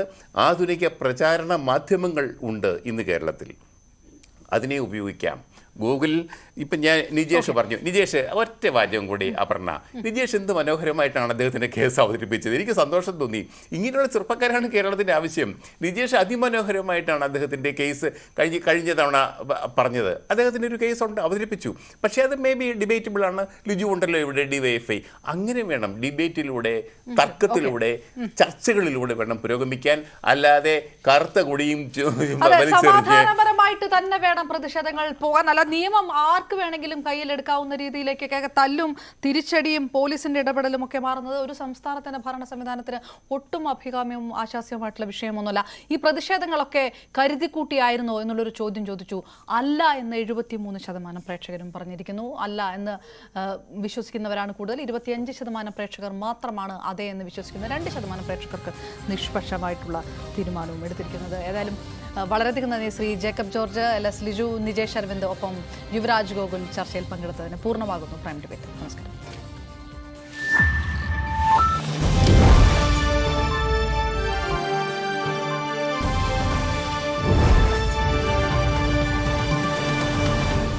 ഈ പരിപാടി നിങ്ങൾ